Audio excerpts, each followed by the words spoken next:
Chers téléspectateurs, bonsoir et bienvenue à l'émission Regard Croisé. Regard Croisé, nous recevons aujourd'hui Dr Omar Papa Traoré du parti Yelema. Docteur, bonjour. Bonjour. Ou bonsoir encore. Bonsoir, c'est l'heure à laquelle les auditeurs ou les téléspectateurs nous regardent. Merci Antoine pour l'invitation et bon débat.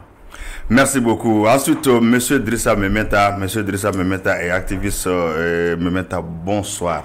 Bonsoir. Bonsoir à tous les téléspectateurs qui nous suivent actuellement. Merci au groupe Renouveau également. Merci beaucoup.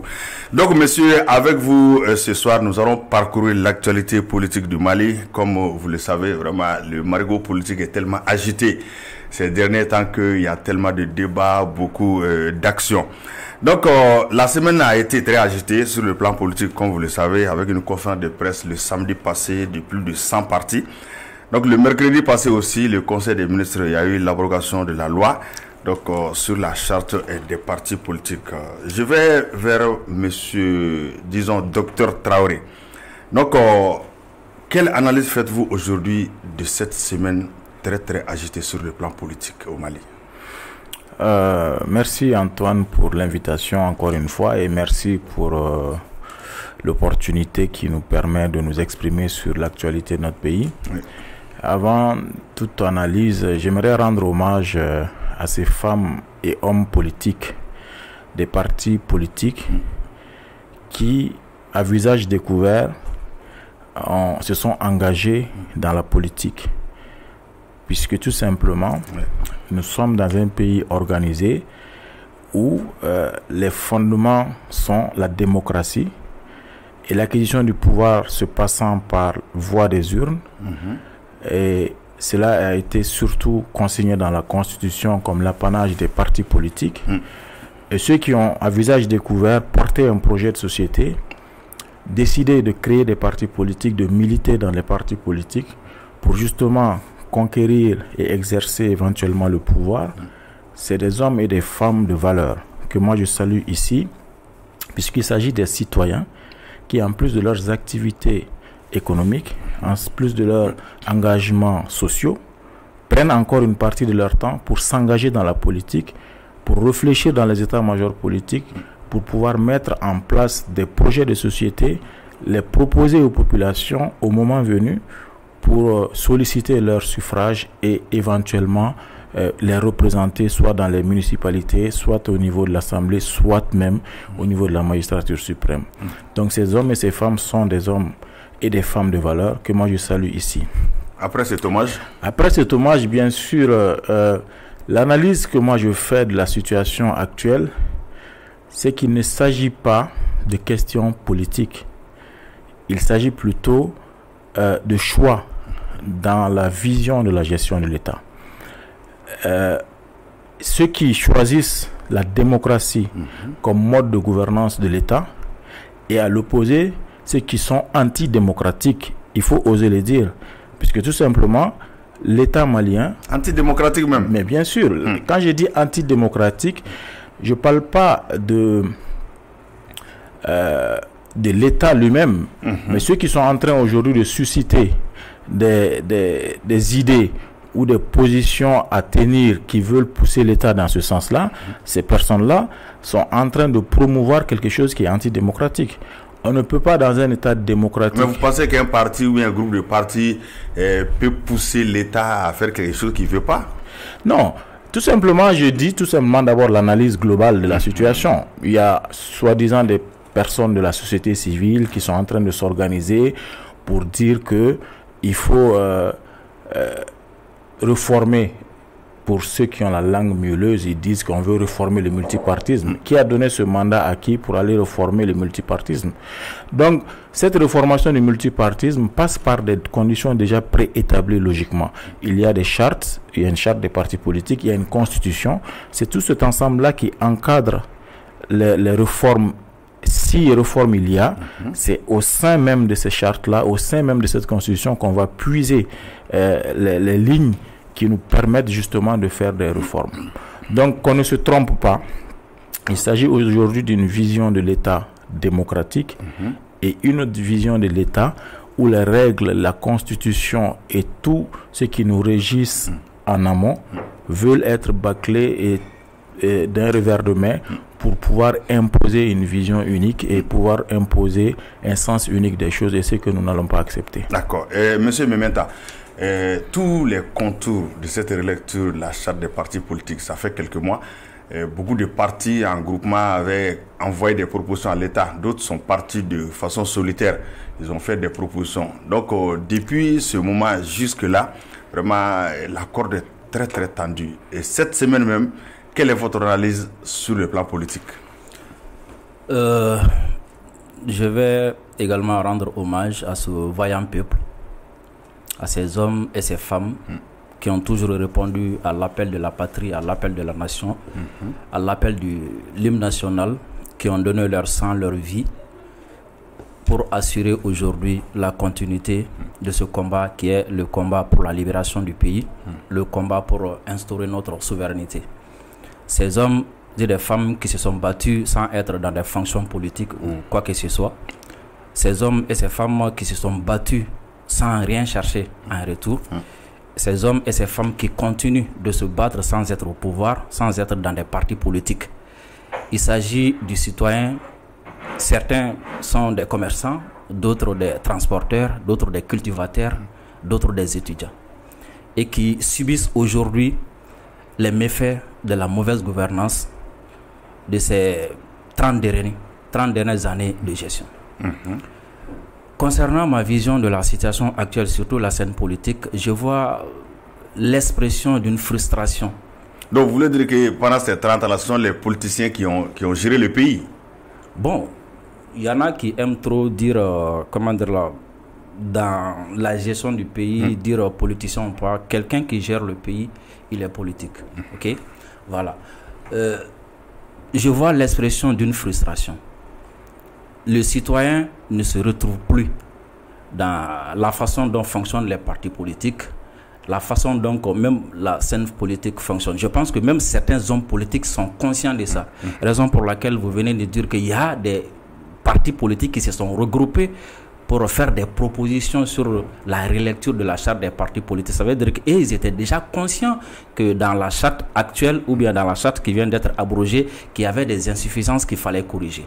Et quand on retourne un peu en arrière, quand on voit les recommandations des assises nationales, ceux qui ont participé aux assises ont demandé la réduction des partis politiques. Mais quand les gens demandent la réduction ou bien quand certains demandent la dissolution, moi je vois à travers ces demandes-là une frustration. C'est-à-dire leurs attentes à l'égard des hommes politiques, à l'égard des partis politiques n'ont pas été comblées. Donc moi je pense qu'aujourd'hui il s'agit de trouver des solutions à ça. Il s'agit de réfléchir et de comprendre ceux qui demandent ça, de comprendre ces frustrations afin de pouvoir proposer des solutions ou bien même afin de pouvoir réajuster le visage politique, la pratique politique. Mais selon vous, les différentes propositions qui ont été faites, ça ne suffisait pas?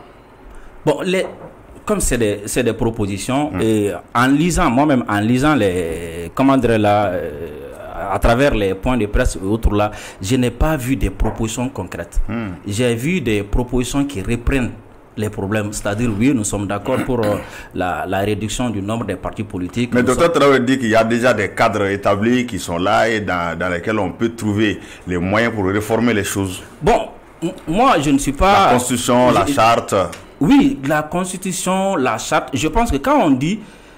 quand on demande le changement ou bien quand on veut aller pratiquement dans le fond du changement, il faut des propositions concrètes. Il ne s'agit pas seulement de dire que la constitution est là ou bien la charte est là, mais il s'agit de faire des propositions concrètes. Aujourd'hui, qu'est-ce qu'on doit maintenir dans la charte qui a été, qu'est-ce qu'on devrait maintenir dans la charte qui a été abrogée, ou bien qu'est-ce qu'on devrait enlever? Moi, je pense que c'était ça, des propositions concrètes que nous, quand même, qui ne sommes pas membres de ces cadres-là, c'est des propositions que nous voulons entendre et examiner et analyser et voir si nous pouvons adhérer à ça ou pas. Mais malheureusement, nous n'avons pas vu ça et nous avons vu que le débat a été déplacé autour des détails, des futilités, au lieu de voir la demande populaire, au lieu de répondre, ou bien au lieu même de rassurer ceux qui demandent, au lieu de rassurer la population qui est là, qui ne comprend plus rien, au lieu de rassurer ça, c'est devenu une confrontation entre des regroupements ou bien une confrontation entre les partis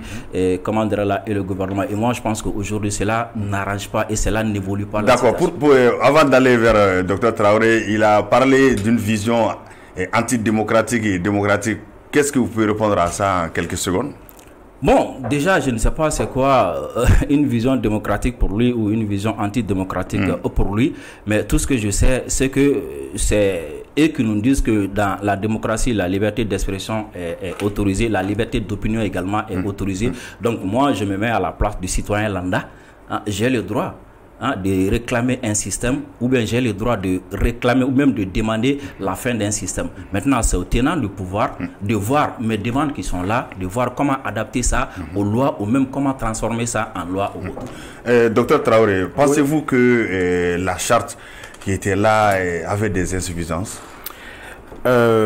C'est à partir des constats que l'État a solliciter que les citoyens se prononcent sur le fonctionnement des partis politiques à travers les assises nationales de la refondation.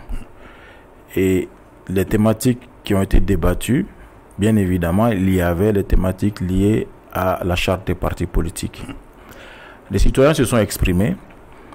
Le langage du citoyen, en fait, n'est pas forcément le langage de l'État.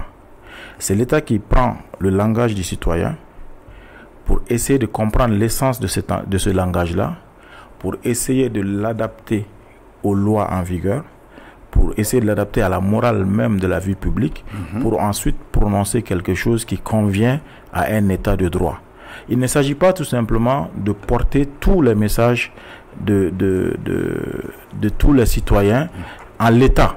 On en tient compte, mais on n'en tient pas forcément compte en l'état parce que le citoyen lambda, comme il l'a dit, n'est pas censé connaître forcément tout le dispositif législatif autour des questions. Le fonctionnement de l'État, c'est autre chose encore. Le fonctionnement de l'État, c'est autre chose. Lorsqu'un groupe pense avoir le droit de demander un système différent, oui, il a le droit. Mais est-ce que si ce groupe demande quelque chose, qui doit arbitrer? Qui doit arbitrer pour dire oui, ce que vous demandez, on doit vous le donner, ou sinon on ne doit pas vous le donner en l'état, c'est comme ça qu'on doit le faire. C'est l'État. L'État doit arbitrer, mais il doit arbitrer avec quoi? Heureusement qu'il y a quelque chose de préétabli en amont qui permet à un État de comprendre les attentes, de les approfondir en analyse et de pouvoir les voir à la lumière de la Constitution et à la lumière des lois qui régissent l'État pour voir, oui, ce que vous demandez aujourd'hui, oui, on peut le faire. Ce que vous demandez, on ne peut pas parce que ça va à l'encontre des lois. Vous ne pouvez pas demander, moi, à mon avis, à mon avis personnel, le débat de diminution des partis politiques est un faux débat. À vrai dire, c'est un faux débat. Dans la mesure où l'État, dans sa Est-ce qu'il n'y a pas un problème de sémantique, dissolution, diminution? Pour moi, ce qui me retient le plus, c'est quoi? La liberté d'association. Du moment que cette liberté d'association est consacrée dans la Constitution, les citoyens... Mais selon vous, elle est menacée? Mais lorsqu'on vous dit, vous êtes libre de vous associer, mais en même temps, on vous dit, vous ne pouvez pas vous associer au-delà de tel nombre de groupes. Est-ce que vous ne pensez pas qu'il y a une menace sur la Cette décision n'est pas prise, hein, Non, on parle de l'hypothèse où les recommandations des assises l'ont dit, ou on parle de l'hypothèse où ces dernières concertations rapidement mises en place le disent. Donc, est-ce que vous pensez que vous avez la liberté de vous réunir, de vous associer, et les Maliens ont le droit d'aller dans le parti qu'ils veulent? Au même moment à côté, non, les partis ne doivent pas dépasser tel nombre. C'est contradictoire parce qu'en réalité, si vous et moi nous voulons faire quelque chose qui n'existe pas dans les groupes qui sont déjà mis en place, nous avons le droit donc, au regard de la liberté d'association, de créer autre chose qui convienne à notre vision de l'État et à notre vision des choses, sans pour autant être dans l'un des partis qui sont encadrés forcément dans un nombre. Parce que très généralement, si nous les écoutons aussi, ils disent que eux aussi, c'est la liberté d'expression. Ils veulent ça. Mais ce n'est pas eux qui décident. Moi, je n'ai pas de problème avec la liberté d'expression. Je n'ai pas de problème avec un citoyen qui peut penser que certaines choses sont droits. Mais c'est l'État qui doit arbitrer. C'est ce que j'ai dit encore une fois. C'est l'État qui doit dire aux citoyens, ça, ce n'est pas votre droit. Ça, c'est quelque chose que vous demandez, mais c'est utopique parce que nous avons consacré le multipartisme. Vous ne pouvez pas nous dire de dissoudre les partis. Parce que c'est ça qui est ressorti dans les recommandations. Si ces derniers jours, on nous dit non, on ne parle pas de dissolution, mais non. On a vu dans toutes les recommandations de la plupart des régions, on parle de dissolution clairement des partis politiques. Même si l'État n'avait pas d'éléments pour le faire, n'a pas osé le faire justement parce qu'il n'y a pas d'éléments pour pouvoir. Mais est-ce que les partis politiques aussi ne se sont pas précipités pour faire des actions? Parce que moi je pense qu'il faut attendre. Précipiter pourquoi? Vous savez, dans un pays où nous voyons chaque concertation avec un agenda, on n'est pas dupe. Ok, il faut le reconnaître. Au Mali, depuis 5 ans aujourd'hui, lorsque nous parlons des... Donc vous savez ce qui se profile à l'horizon? On ne le sait pas, mais on a forcément notre lecture. On a une idée de la gouvernance, on a une idée de l'intention des gouvernants. Lorsque vous partez à une assise nationale de refondation censée refonder l'État dans les réformes les plus importantes et qu'on sort avec un délai de transition de 5 ans, on se demande est-ce que l'assise avait pour but de prolonger la transition? Lorsque nous allons à un dialogue intermalien, parce que nous avons renoncé à l'accord pour parler de paix et de réconciliation, et que des recommandations sortent avec le fait de grader des officiers au niveau supérieur, et lorsque nous allons pour parler de charte de parti politique et que les populations nous parlent de président de la République, on se dit, mais si chaque concertation a un agenda qui n'est pas avoué, nous ne devons pas de rester là et de dire non, ils n'ont pas encore fait. Non, on se prépare, on rebondit et on éveille la conscience de la population. C'est ça l'idée tout simplement. On n'est pas dans une confrontation. D'accord. Voilà, on s'adresse au peuple pour leur dire voilà ce qui est en train de se passer dans notre pays. Qu'est-ce que vous en pensez? Et aujourd'hui, vous allez voir si le peuple est d'accord ou pas avec les partis politiques, si oui ou non nous avons des militants ou si on n'en a pas. D'accord. Monsieur Mementa, vous l'avez dit, le citoyen lambda aujourd'hui aussi, sa préférence, il le dit. Oh, maintenant, le dernier mot reste à l'État. Mais comment expliquez-vous aujourd'hui vraiment toutes les actions des partis politiques aujourd'hui? Parce que j'ai appris aussi qu'il y a un meeting en vue. Donc, comment comprenez-vous ces actions? Bon, quand le docteur dit qu'ils ne sont pas dans une logique de confrontation, cela me rassure parce que c'est de ça que moi je m'attendais. Sensibiliser le peuple, venir vers le peuple, lui expliquer. Mais encore une fois, il faut demander parce que c'est eux qui ont l'habitude de dire que ceux qui sortent ne doivent pas se prétendre être le peuple. Mais aujourd'hui, ceux qui vont sortir, je suis sûr qu'ils vont les appeler le peuple. Souvent, c'est là le problème. Maintenant, je pense qu'il faut comprendre. Les assises, les concertations et autres. Quand on appelle quelqu'un pour venir, on va parler de la refondation. Il dit quand on demande à quelqu'un de s'exprimer sur la refondation et qu'il sort avec une histoire de mandat de 5 ans. Mais si la personne pense que les réformes qu'il demande, il a besoin d'une personne de confiance pour mettre en œuvre ses œuvres. Et s'il pense que celui qui est là, il lui fait confiance pour... Donc cela, il faut respecter l'avis de tout le monde. Voilà, et s'il pense que celui qui est là, il lui fait confiance, il a confiance à ce dirien pour tenir pendant 5 ans afin de pouvoir mettre en œuvre ses recommandations. Moi, je pense que c'est logique, c'est dans son droit. Mais encore, c'est à celui à qui on demande, c'est à lui de voir. Moi, je pense qu'on ne doit pas blâmer le peuple. Même quand on t'appelle, viens, on va parler du studio Renouveau. Mais en parlant, tu peux parler d'autres télés. Mais c'est des propositions que les gens peuvent voir. Qu'est-ce qu'il faut prendre et qu'est-ce qu'il faut, qu'est-ce qu'il faut. Moi, je pense qu'il faut toujours éviter de blâmer les gens quand ils expriment leurs idées. Maintenant, avec les concertations, les recommandations, je pense que même bien avant les concertations, le débat, comme je vous le disais, le débat était sur des détails. Parce que les tenants du pouvoir n'ont jamais parlé de dissolution. Ils n'ont pas dit qu'ils vont dissoudre les partis politiques. Ils n'ont pas dit que les partis ne vont plus exister. Et ils ont demandé aux gens de donner leur... dit que l'État doit être un arbitre. L'État doit être plus que l'arbitre.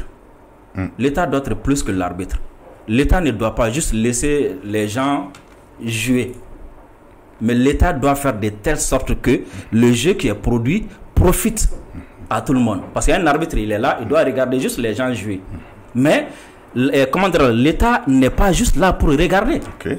Il est là pour faire en sorte que tout ce qui va se faire, tout ce qui va se produire profite à l'intérêt général. Et selon vous, la constitution qui est là aujourd'hui, cette constitution-là ne peut pas régler tous ces problèmes au lieu d'aller faire d'autres réunions, d'autres concertations selon vous? La constitution ne suffit pas? Aucune constitution au monde ne résout tous les problèmes. Raison pour laquelle les gens sont toujours là appelés à réfléchir. Raison pour laquelle les débats existent. Mais la Constitution parle de la liberté d'association, de partis politiques. Non, j'ai compris. J'allais en venir. Quand les gens demandent la réduction du nombre de partis politiques, je pense que un intellectuel, quand les gens s'expriment, lui, il est là. Il n'écoute pas seulement ce qui est dit. Ils essaient d'aller au fond de leur pensée. Pourquoi les gens veulent la réduction des partis politiques? Parce que souvent, les gens voient que les partis se créent à tort et à travers. Les règles de création ne sont pas respectées. Et surtout, malgré le nombre de partis... Mais ces partis sont autorisés par l'État. Ils sont autorisés, ils ont les récépissés. J'arrive, je vais terminer. Malgré le nombre pléthorique des partis politiques, le citoyen voit que l'objectif, le but recherché n'est pas là. Donc, quand le citoyen demandait de mettre fin au commandement ou bien de diminuer les partis politiques, il s'agit de mettre de la rigueur dans la gestion des partis. Il s'agit de mettre de la rigueur dans la création des partis. Mais ceux qui sont déjà créés, ils sont autorisés. Comment on va les gérer? Non, mais quand on met de la rigueur, et qu'on applique les lois comme il le faut, beaucoup vont disparaître. Oui, on revient au départ. Non, j'ai compris. Non, beaucoup vont disparaître. Quand on va retourner, appliquer les lois ou prendre des lois encore même plus sévères, beaucoup vont disparaître. Tout le monde ne va pas disparaître. Et même demain, par exemple, la charte qui a été abrogée, la création a été autorisée. La charte qui va venir après ça, dans ça aussi, la création va être autorisée. Mais la création va respecter, va être appelée à respecter des règles plus rigoureuses. Il s'agit de ça. Mais là, mon problème, c'est quoi? Par exemple, les 300 partis, ou près de 300 partis politiques, si les règles n'étaient pas respectées, ils ont été créés, autorisés par des dirigeants. Donc la faute, c'est qui aujourd'hui? Ces dirigeants qui ont donné l'autorisation ou ces partis politiques? Les deux. Les deux. Les dirigeants, d'abord, parce que certains n'ont pas respecté les règles en vigueur, les lois en vigueur. Les dirigeants, parce que la création de beaucoup de partis arrangeait certains dirigeants. Et oui, pour affaiblir un parti politique, on va appeler certains militants. Par exemple, quand on demande à un parti politique de suivre une direction ou une autre direction, s'il ne veut pas suivre ça, ou bien s'il y a un parti qui est là, qui dérange un peu, on va aller voir ces militants pour qu'ils essaient de faire la scission au sein du parti et afin de pouvoir créer un autre parti et diviser ce parti-là. Il y a des pouvoirs qui ont joué sur ces leviers-là. Est-ce que vous voyez? Maintenant, les partis politiques, pourquoi? Parce que la création d'une parti politique doit quand même être basé sur des projets de société, pas sur la frustration d'une personne ou pas sur l'intérêt juste d'une personne, ou pas parce qu'un commerçant est là, il veut être député, il a de l'argent, il va juste créer un parti politique pour pouvoir avoir des laissez-passer. Ça, c'est comment dire là, ça c'est pas un parti politique, ça. Donc selon vous, il faut des nouvelles mesures maintenant. Voilà, il faut des nouvelles mesures. Quand le peuple demande, quand les gens ont demandé la réduction, il y avait des idées comme ça derrière. Il s'agit de mettre du sérieux dans le milieu. Il s'agissait de mettre de la rigueur. Quand on met de la rigueur tout de suite là, il y a beaucoup qui vont disparaître et la création va être compliquée. Docteur Traoré, aujourd'hui, pensez-vous que réellement le citoyen lambda n'a plus confiance aux hommes politiques? Est-ce que c'est une réalité? La réalité du Mali, c'est que l'élite a tendance à jouer avec les citoyens parfois. Je vais rebondir rapidement avant de répondre à votre question. Il a dit qu'il y a un système, moi je ne savais pas, que le gouvernement et le gouvernant peuvent utiliser pour on va dire, diluer un peu les militants en créant des partis pour affaiblir des partis qui existent. C'est peut-être ça qui est derrière le fait de la création de la centaine de partis politiques depuis la transition. Et pour certains, c'est... Mais docteur, on voit aussi, il y a beaucoup de partis politiques pendant des années qui n'ont jamais participé à une élection. Non, de toute façon, ils font des déclarations. J'en viens. La charte prévoit tout ça. Les partis politiques doivent être représentatifs au niveau des élections. Les partis politiques doivent déclarer leur patrimoine. Les partis politiques, il y a beaucoup de dispositions. Oui, il n'y a pas eu un suivi. Mais le suivi, qui est censé le faire? C'est l'État ou c'est les partis? C'est l'État. Alors, c'est l'État qui a failli au suivi des conditions d'existence des partis, ce n'est pas les partis eux-mêmes. Lorsque les partis sont, disons, encadrés par une charte, les contrôles et les règles à respecter, qui doit veiller à ça? C'est l'État. En réalité, moi je ne suis pas d'accord avec le fait que tous les débats ouvrent tous les sujets. On ne peut pas être dans ça, ça c'est de l'anarchie. Si on vous parle aujourd'hui, depuis qu'on est là, on parle de quoi? Du thème que vous avez choisi pour qu'on parle. Pourtant, on peut parler d'agriculture. Pourtant, on peut parler de je ne sais pas, de quoi d'autre. Mais pourquoi on parle que uniquement de ce pourquoi vous nous avez invités? Parce que c'est ça les termes de référence. Il faut qu'on s'en tienne à ça dans ce pays. On ne peut pas faire une rencontre où on produit les termes de référence en avance pour dire que venez, vous allez parler de ça et vous prenez le temps de parler d'autre chose. Pourquoi il y a des modérateurs dans les salles? Pourquoi il y a ceux qui sont censés encadrer ces concertations et ces discussions? Justement pour dire aux gens, non, ça c'est pas le sujet du jour, parlons de ça. Ça c'est pas le sujet du jour, parlons de ça.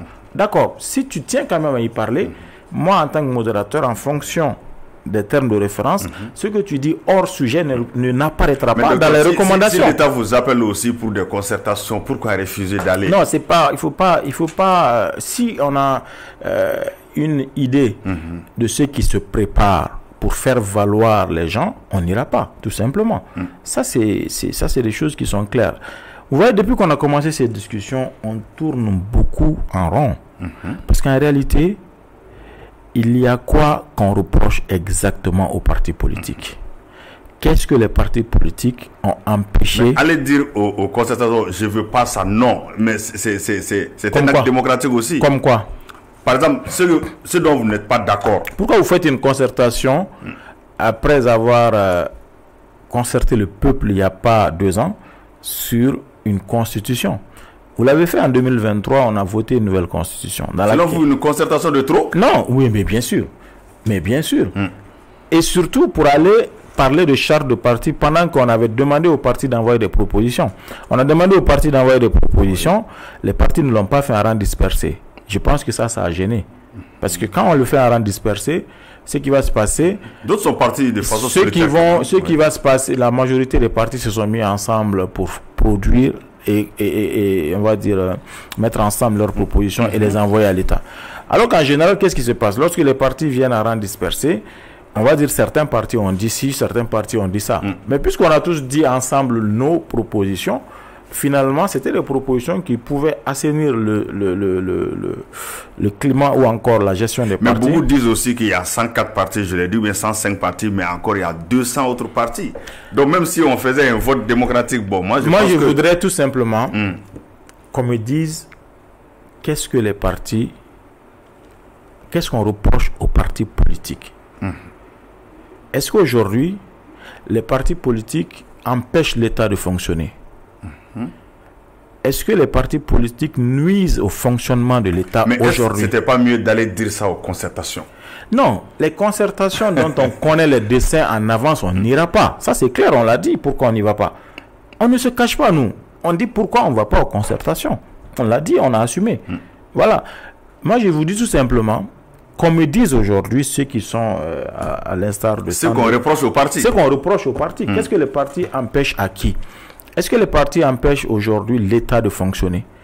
Les partis nuisent à quoi? En réalité, les partis nuisent à qui? Cette question, si on a la réponse, on va comprendre. Pourquoi cet acharnement? Mais quel est ce fossé aujourd'hui entre vraiment les hommes politiques et les citoyens lambda? Ce fossé s'agrandit du jour au lendemain. Non, le fossé n'est pas uniquement... Vous l'avez dit, il n'y a pas un baromètre pour sonner tout ça. Non, ce qu'on perçoit, ce n'est pas un fossé entre les citoyens et l'homme politique, tout simplement. Cette perception est là. Non, laissez-moi continuer. Ce qu'on perçoit, c'est le citoyen malien qui perd confiance en beaucoup de choses. Le citoyen malien perd confiance en énormément de choses. Okay? Lorsque vous sortez aujourd'hui, vous demandez à un citoyen malien dans les administrations qu'est-ce qui se passe, il ne sera pas à l'aise. Un citoyen malien, avant d'aller dans n'importe quelle administration aujourd'hui, va chercher à savoir si vous connaissez quelqu'un à qui il peut aller s'adresser par rapport à un dossier. Les citoyens malins perdent confiance en l'administration publique. Donc c'est pas une question de politique, c'est une question de gouvernance. Et où est-ce que ça a failli et à quel moment et qu'est-ce qu'on doit corriger? C'est ça les vraies questions. C'est ça la vraie question. Sinon, ce n'est pas seulement l'État, les citoyens et le politique. C'est quelqu'un qui a entretenu cette idée-là. C'est des gens qui ont entretenu cette idée pour faire croire que le mal du Mali, c'est la partie politique. Mais ce n'est pas vrai. Qu'est-ce que les partis politiques ont apporté au Mali? Ce plateau, c'est les partis politiques qui l'ont amené. Je m'explique. Parce que peut-être ils disent que ce sont les candidats des partis politiques qui ont dirigé le pays. Non, je vous explique un truc. Quand je dis les partis politiques ont amené cet espace, c'est quoi? C'est la démocratie qui a amené cet espace. Ceux qui ont vécu avant la démocratie ne pouvaient pas s'adresser comme ça à l'État ou encore... Là, c'est une réalité. Donc, c'est la démocratie qui nous a amené ça et c'est les partis politiques qui ont fait le combat. Okay? C'est les partis politiques qui ont amené, à travers, bien entendu, la démocratie et l'ouverture, beaucoup de lycées, beaucoup de centres de santé, beaucoup de routes et même nos libertés de presse, de réunion, d'associations, tout ça c'est les partis politiques. Donc qu'on nous dise qu'est-ce que concrètement les partis politiques ont comme problème aujourd'hui dans le fonctionnement de l'État. Pourquoi on ne parle pas de gouvernance au lieu de parler de partis politiques? Pourquoi on ne parle pas de la gouvernance pendant cette transition et de la gouvernance pendant les 30 dernières années? Et pourtant, on parle beaucoup, par exemple, la lutte contre la corruption, il y a eu des entités mises en place pour ça, il y a beaucoup d'autres Non, les entités, la transition a trouvé la plupart des entités, mais les rapports de ces entités ont des états généraux, santé, culture... Antoine, écoutez, est-ce que les rapports de ces entités, l'OCLEI par exemple, le VEGAL par exemple, lorsqu'ils sortent des rapports, lorsqu'ils voient que des ministres refusent de déclarer leurs biens, qu'est-ce qu'on en a fait? Vous savez que c'est la loi qui exige qu'un ministre déclare ses biens. Vous savez que le représentant de l'OCLEI a dit face au président que dans votre gouvernement, monsieur le président, il n'y a que 4 ministres ou 5 sur 25 qui ont déclaré leurs biens. La loi veut bien que les personnes soient obligées de le faire ou soient remerciées. Est-ce que ces ministres ont été remerciés? Est-ce qu'on les a poussés au moins à présenter leurs biens? Si vous n'avez pas de doute par rapport à votre patrimoine, on vous dit tout simplement de venir dire, avant d'être ministre, voilà ce que j'avais, et quand je viens ministre, en sortant aussi, voilà ce que j'ai. Pourquoi ils ne le font pas? Cette transparence, cette impunité aujourd'hui qui est au sommet de l'État, je le dis et je l'assume. Puisque tout simplement, ils sont tenus de déclarer leur bien. Donc, le citoyen doit parler de tout ça. Mais oui, au lieu d'aller sur des questions. La politique, c'est la gestion de l'État. La politique, c'est la gestion de la cité. Et la gestion qui est en train d'être faite de la cité aujourd'hui, où est-ce qu'on en est avec cette gestion? C'est ça le problème. C'est ça la question fondamentale. Quand on a investi des milliards de nos francs pour soulever et relever un chemin de fer, et que le train, on ne sait pas où il est et on ne sait pas où est notre argent, quand on dit par rapport à des situations de crise énergétique, on a investi dans des groupes électrogènes et que ce soit des groupes brûlés au sol et que ces personnes n'arrivent pas à être inquiétées et qu'on ne sait pas où sont nos sous, quand on va vers un projet de centrale nucléaire qu'on entend dans les médias 2-3 jours et après on n'entend plus parler de ça, quand on va vers un projet de centrale solaire et qu'on nous montre même des sites sur lesquels on va implanter, je veux dire, des centrales solaires et qu'après, bien avant, on dit 4 mois après, vous aurez l'électricité et qu'on ne sait pas toujours qu'est-ce qui se passe avec tous ces dossiers-là. Un début d'électricité, ils ont dit. Tout simplement, le problème, la question c'est, est-ce que ces centrales fonctionnent aujourd'hui? Est-ce qu'ils ont produit un minimum de kilowatts? C'est ça la question. Non. C'est ça la réponse. D'accord. Voilà. Et aujourd'hui, on va de solution à solution, pour ne pas dire de tâtonnement à tâtonnement, on n'arrive toujours pas à être satisfait équitablement par rapport à cette question énergétique. C'est ça les vraies questions. D'accord. C'est ça les vrais enjeux. Et non les partis politiques par-ci. Les partis politiques, en réalité, ils gênent qui? Moi, je vais vous le dire. Les partis politiques, ils ne gênent pas l'État, mais ils gênent le pouvoir. Oui. Parce que les partis politiques... Le pouvoir et l'État, c'est pas la même chose? Non, c'est pas la même chose. L'État, c'est un fonctionnement. C'est une organisation qui gère un territoire et des individus, n'est-ce pas, une population. Mais le gérant de l'État n'est pas l'État. C'est pas parce que vous avez la responsabilité de gérer l'État que vous êtes l'État. C'est pas parce que vous avez les moyens de l'État que vous êtes l'État. Vous parlez... Moi, je pense que l'État, c'est un tout. Non, l'État, c'est un tout, mais l'État, c'est pas le chef de l'État, c'est pas le pouvoir public, l'État. Le pouvoir public n'est pas l'État. Le pouvoir public est celui qui a le management de l'État, qui gère pour un moment, selon les textes préétablis. N'oubliez pas cela. Tant que vous sortez de ces textes-là, vous êtes en train de combattre l'État avec les moyens de l'État. D'accord. Monsieur Mimeta, vous l'avez dit, les citoyens lambda. Mais Dr Traoré dit que il y a beaucoup de problèmes qui sont ailleurs et que les partis politiques ne comprennent pas et gênent qui. Donc, est-ce qu'il n'y a pas d'autres problèmes très sérieux de l'État au lieu de s'apaisantir sur les hommes politiques ou sur les partis politiques? J'ai été surpris quand docteur étant politique pose la question à savoir qu'est-ce qu'on leur reproche, qu'est-ce qu'on reproche aux partis politiques. Je voudrais bien savoir. C'est une question. Non, j'ai compris. Ça veut dire jusqu'à cet instant, lui, il n'a pas compris. C'est ce que je veux comprendre avec vous, justement. J'ai compris. Ça veut dire jusqu'à présent, il n'a pas compris ce qui se passe. Donc, si jusqu'à présent, il n'a pas compris ce que le peuple pense des partis, de la chose politique, je me pose la question, est-ce qu'il mérite même encore de faire la politique? Parce que pendant tous ces temps-là... Il dit qu'il n'y a pas aussi un baromètre. Non, j'ai compris. Quand on vient dire, les gens sont là, vous vivez vous êtes dans ce peuple-là. Vous êtes au Mali. Si vous dites jusqu'à présent, en 2025, que vous ne savez pas ce qu'on reproche aux partis politiques, je dis, il y a un problème. Où vivez-vous?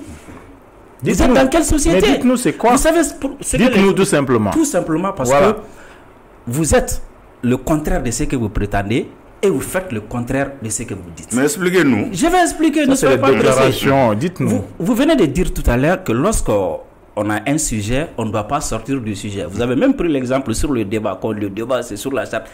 Vous venez de parler de l'énergie. Ça a quoi à voir avec le débat? Ce n'est pas le contraire de ce que vous avanciez tout à l'heure. Non, mais il a fait ça par exemple qu'il y a d'autres problèmes que le Malien doit aussi parler au lieu des partis politiques. J'ai compris. Mais quand même, il est sorti du débat. Je ne suis pas sorti. Il est sorti du débat, il a utilisé un autre thème. L'énergie, c'est une autre thématique. Non, c'est la gouvernance. N'est-ce pas? Voilà. Et quand il dit également qu'il n'est pas au courant que des pouvoirs politiques passés ne jouaient pas sur des leviers pour diviser des partis ou se renforcer. On a vu ici il n'y a même pas 10 ans. Un homme est venu à la primature, un homme politique est venu à la primature, il avait combien de députés? Et quand il partait, il avait combien de députés? C'est qui cet homme? L'histoire est là, je n'ai rien à vous apprendre. Non, mais dites en partant, il avait combien de députés? Dites aux téléspectateurs. Quand Boubé venait à la primature, paix à son âme, il avait combien de députés? Quand il partait, il avait combien de députés? Le citoyen vous reproche. Mais le président aussi peut choisir un PM avec sa confiance aussi. Je parle de la pratique. Okay. Je parle de la pratique.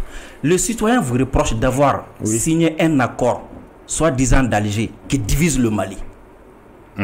Et que le pays a été obligé de se retirer. Un accord qui donne une partie du territoire aux terroristes. Les citoyens vous reprochent ça. Dans quelle partie de l'accord on parle de l'article 6 de l'accord et le relevé de conclusion. Qu'est-ce qu'il est dit dedans? Nous avons une armée républicaine. Dans quelle partie du monde il y a une armée basée sur l'ethnie ou sur l'appartenance ethnique? Bon, moi je pense qu'on ne va pas s'aventurer dans tout ça. Non, s'il demande, je vais lui donner des preuves. Non, on ne va pas s'aventurer dans tout ça. Donc le peuple vous reproche ça, d'avoir signé cet accord-là. Le peuple vous reproche de ne pas défendre sa souveraineté.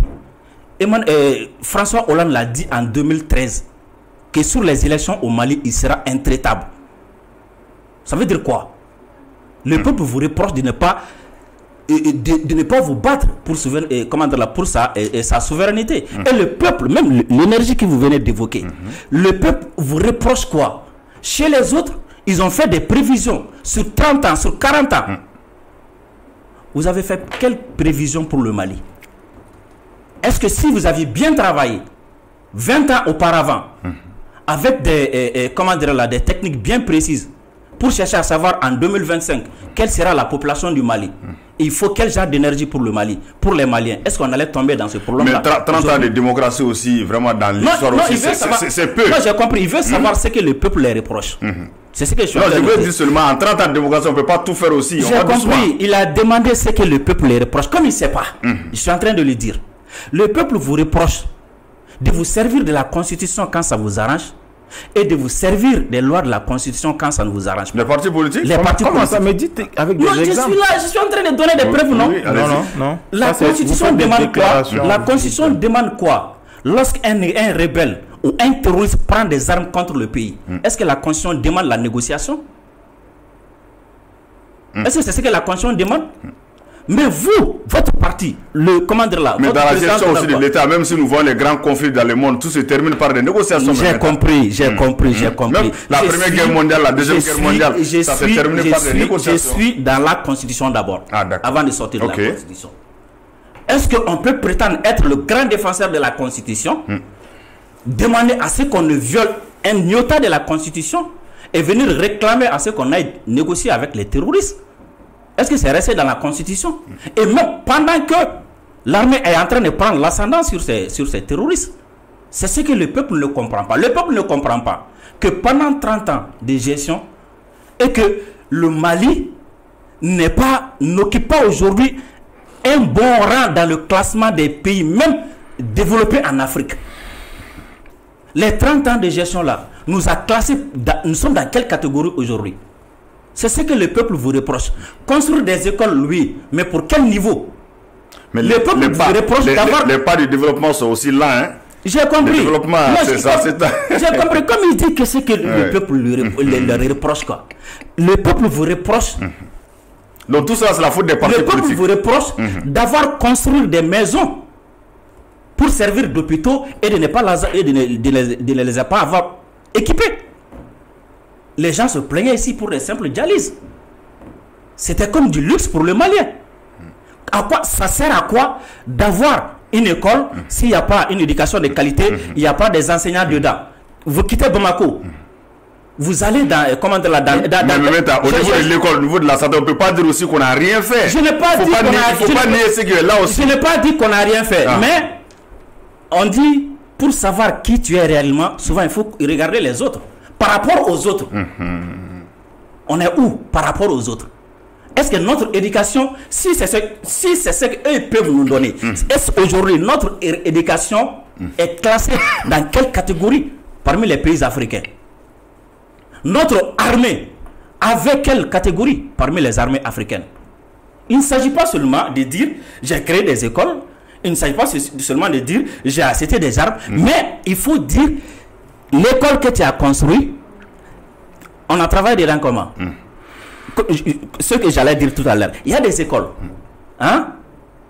où pour 6 classes, il n'y avait que 3 enseignants. 3 enseignants pour 6 classes. Mais tout ça, la faute, c'est les partis politiques. Non, c'est eux qui ont géré les 30 années.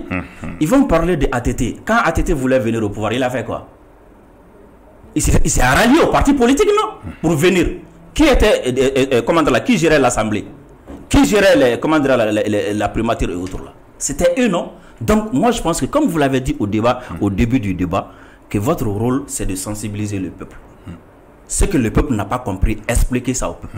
Mais venez dire que vous ne savez pas ce que le peuple vous reproche, ça, c'est quand même grave. En 2025, le pays était divisé, on avait perdu plus de 75% de notre territoire quand même. Les gens ont dit ici dans ce pays qu'une armée forte est un danger pour la démocratie. Et quand la guerre est venue, qu'est-ce qui s'est passé? C'est les mêmes personnes qui sont allées chercher les forces onusiennes. Quand les forces onusiennes sont venues, ils ont fait quoi? Maintenir le pays divisé. Et vous ne savez pas jusqu'à présent ce que le peuple vous reproche. Écoutez, Antoine, il dit énormément de choses sans fondement et il veut remettre tout ça sur le dos des partis politiques. Je trouve que ce n'est pas honnête en vrai. En vrai dire, ce n'est pas du tout honnête. L'élite gouvernante est différente d'un parti politique. Parce que peut-être selon lui, ce sont les candidats des partis politiques. Quand les partis politiques, quand les 30 années dont on parle, qui ont été repartis entre bien évidemment des citoyens maliens, certains issus des partis politiques, certains indépendants comme ATT par exemple. Il y a eu des premiers ministres politiques comme énormément de premiers ministres technocrates. Ok, il y a eu des qui n'avaient pas de parti politique, qui n'avaient aucun parti politique, qui n'appartenaient à aucun parti politique.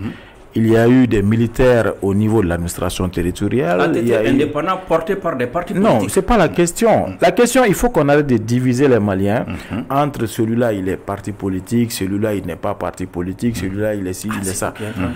Il faut arrêter ça. Parce qu'il a parlé de l'Assemblée, il a parlé de la primature. Non, en fait, ce qu'il disait, c'est que quand l'élite était en train de gérer le pays, l'élite politique a son rôle, mais les autres élites alors, quel était le rôle de l'élite militaire pendant ce temps? Quel était le rôle de l'élite économique? Non, laissez-moi. Est au service de l'élite politique. Laissez-moi terminer. L'élite militaire est au service de l'élite politique. L'élite technocratique est au service de l'élite politique. Non. Justement, la démocratie veut que quand on est universitaire, par exemple, on a le droit de produire des informations scientifiques, faire des productions. On n'est pas au service, désolé, on n'est pas au service de l'élite politique quand on est universitaire. Vous parlez on n'est pas au service. Non, mais laissez-moi finir, monsieur Mementa. S'il vous plaît. Non, Mementa, s'il vous plaît. Laissez-moi. Le président de la République peut choisir. Non, laissez-moi. Il sera au service du président politique. Laissez-moi aller au bout de mon raisonnement. Si aujourd'hui la fonction politique est confondue au parti politique, je suis désolé. Parce que la fonction politique qui est aujourd'hui exercée par les militaires au pouvoir, ce ne sont pas des partis politiques, mais c'est une fonction politique qu'ils sont en train de faire. Donc toute fonction, lorsqu'elle entre dans le cadre de la gestion de la cité, elle est une fonction politique. Mais ne confondez pas fonction politique et parti politique. Si ATT a exercé une fonction politique, ça ne veut pas dire qu'ATT est homme politique. Sinon, Assimi serait homme politique aujourd'hui parce qu'il exerce une fonction politique. Est-ce que je vous dis aujourd'hui que Assimi n'est pas politique? Non, c'est vous qui êtes en train de confondre un parti politique. C'est lui qui est en train de confondre. S'il vous plaît. Moi, j'ai tantôt parlé des partis politiques, j'ai tantôt parlé de l'homme politique. Arrêtez de crier. Les gens vous ont écouté. Permettez que les gens m'écoutent. Allez-y. Voilà, les gens vous ont écouté. Ne vous sentez pas obligé de crier. Parlez calmement et laissez les gens m'écouter moi aussi. Ok? Ils discerneront eux aussi ce que j'ai dit et ils discerneront ce que vous avez dit. Bien entendu, monsieur. Vous avez dit que on reproche aux partis politiques de ne pas tenir parole. J'ai noté. Est-ce qu'aujourd'hui, l'actuelle gouvernance qui nous dirige tient parole?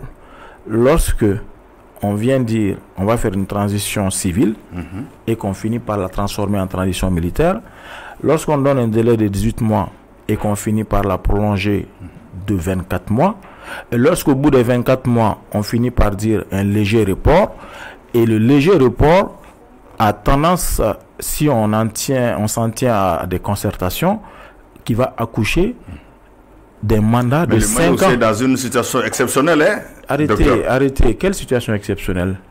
Il y a l'insécurité, il y a beaucoup d'autres choses. Mais l'instabilité. Non, ça veut dire tout simplement qu'on a le droit de prolonger ad vitam aeternam. Non, je n'ai pas dit ça. Non, mais c'est ce que je sous-entends dans votre propos.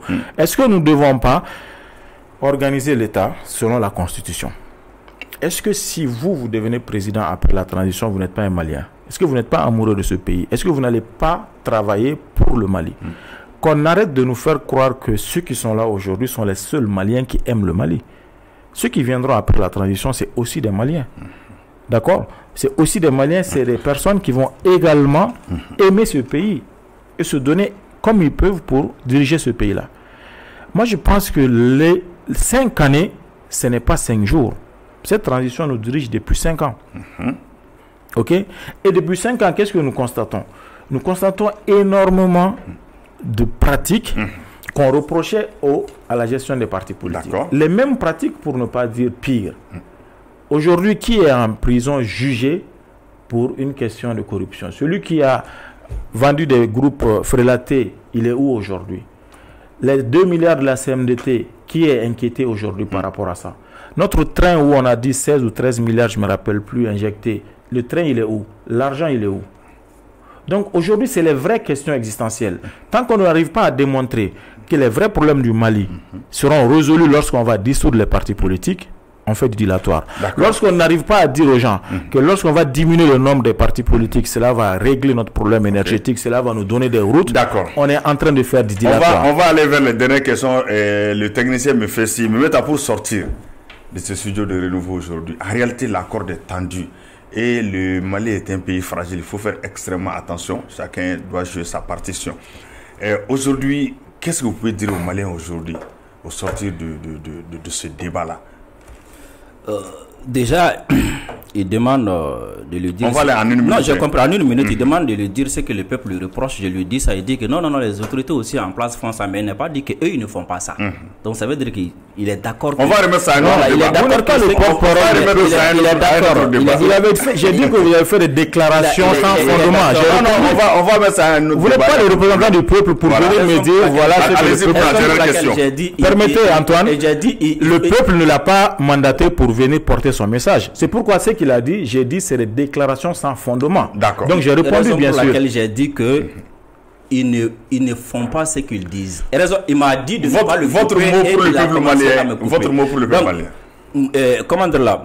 Ce que j'ai à dire au peuple malien, mais il faut que je termine ça d'abord. Est-ce que vous comprenez? Donc si vous pensez que ok, tout ce qu'on vous reproche, ok, vous l'avez fait, et que le pouvoir actuel également est en train de faire les mêmes choses. Nous avons quand même vu ce pouvoir-là libérer une grande partie du pays, transformer l'armée à une bonne armée. Donc nous préférons continuer avec ces militaires-là que de revenir avec vous. Ce que j'ai à dire, à ceux qui nous écoutent aujourd'hui, c'est de bien écouter ce qu'ils se disent.